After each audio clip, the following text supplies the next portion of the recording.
You tie the last knot. The golden retriever's tail thumps against the exam table. Mrs. Higgins takes the leash from your hand and thanks you for staying late.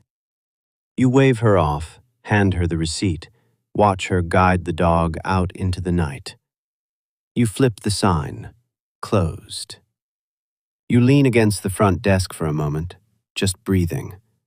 The clinic smells like antiseptic and wet dog fur and the faint trace of coffee that burned hours ago on the warmer.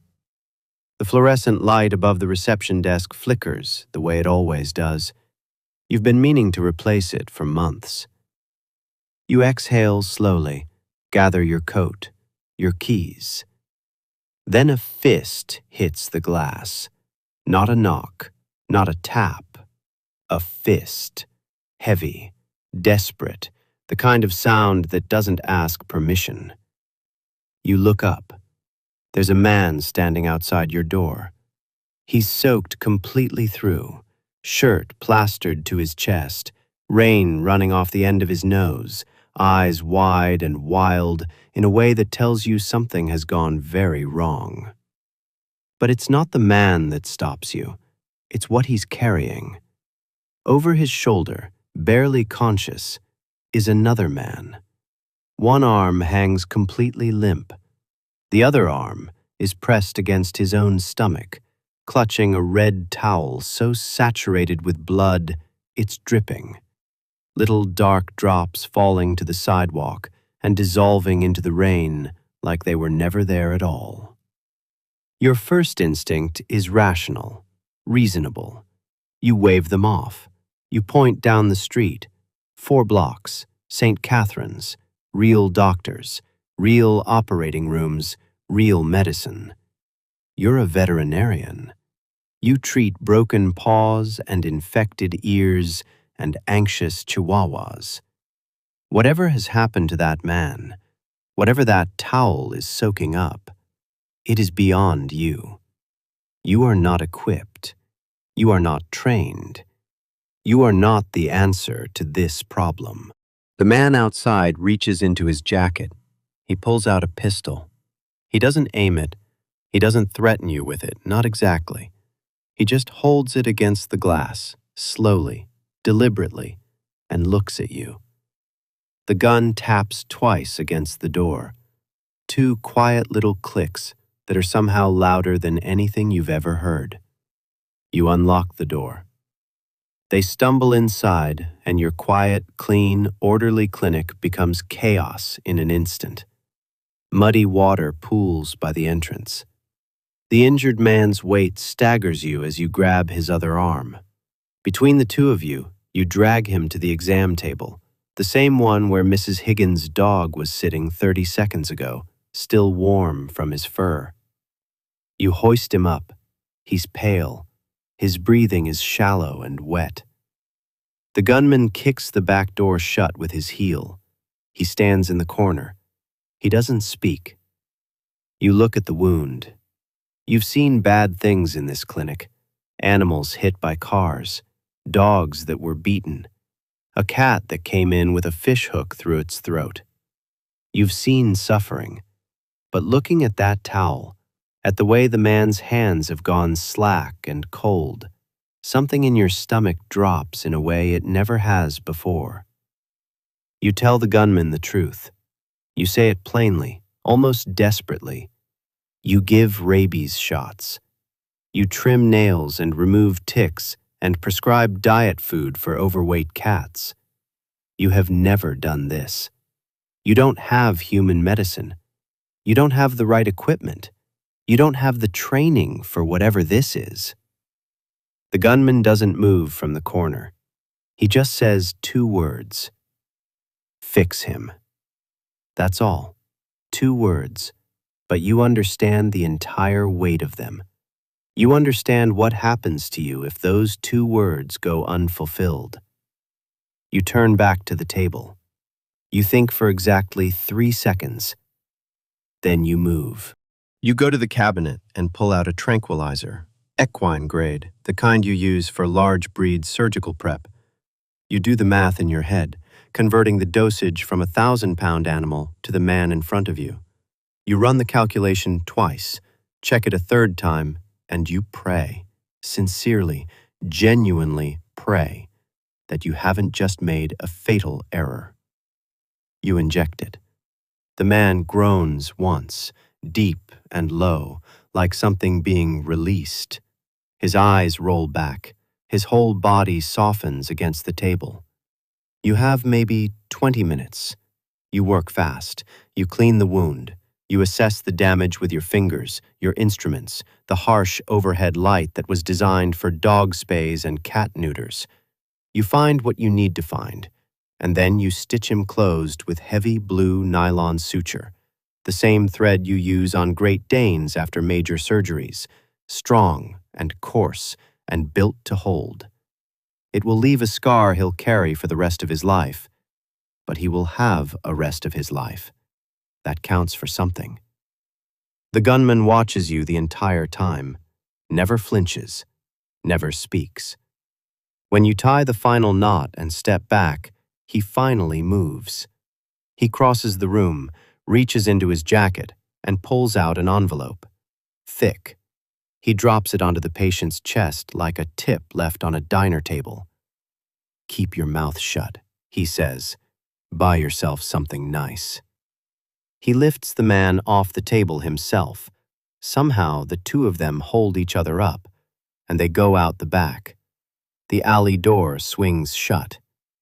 You hear nothing after that. No footsteps, no car engine, no voices. Just the rain. You stand in the middle of your clinic alone, hands shaking, staring at the back door. You pick up the envelope. You open it. You count it twice because you don't believe it the first time. $5,000. Cash. Part of you wants to call the police. Walk to the phone right now, dial the number, tell them everything. Tell them about the towel, the blood on your floor, the gun against the glass.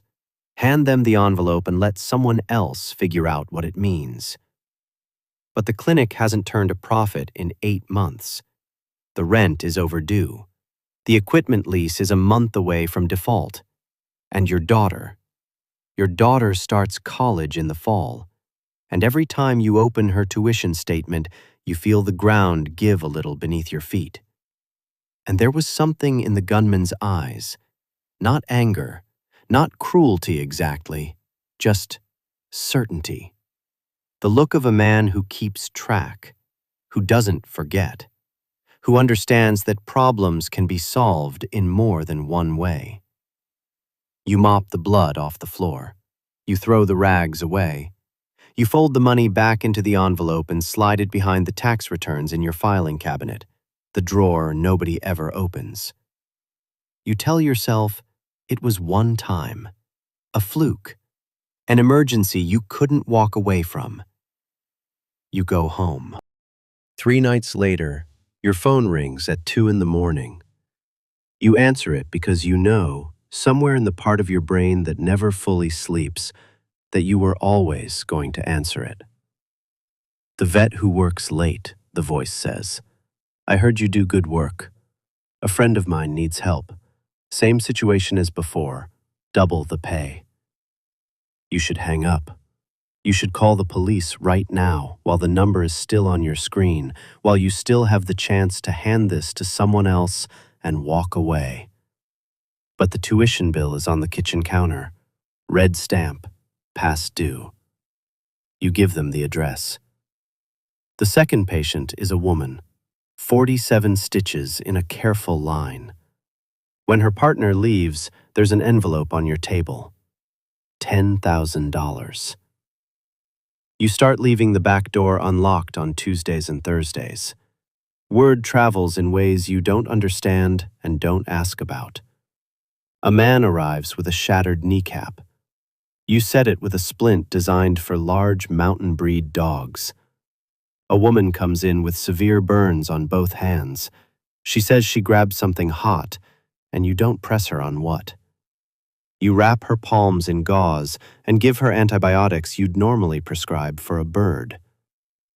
They all pay cash. They all leave through the back. They all know not to ask your name. You know not to ask theirs. But here's what you tell yourself at 3 in the morning when you can't sleep. Here's the story you build to make it bearable. Most of them aren't dangerous. Yes, occasionally someone comes through whose eyes are too flat, whose hands are too practiced, whose wounds don't match any innocent explanation. Those ones you patch up and forget as fast as you can. But mostly, they're just people.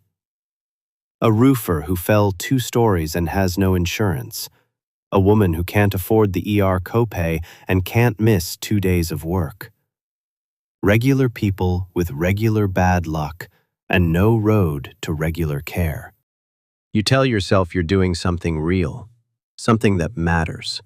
You start buying better equipment, sharper instruments, stronger lighting, a proper surgical prep table.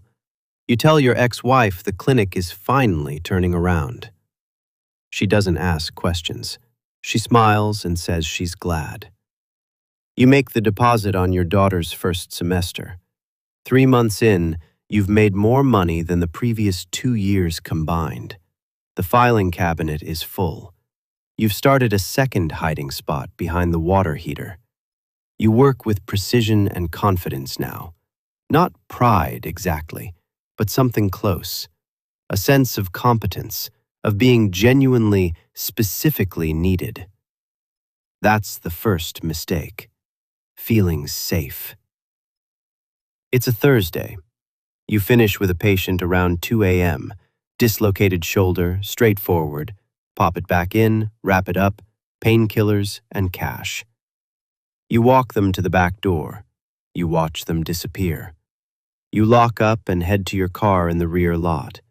The black van is parked in the corner. You notice it too late. The side doors slide open.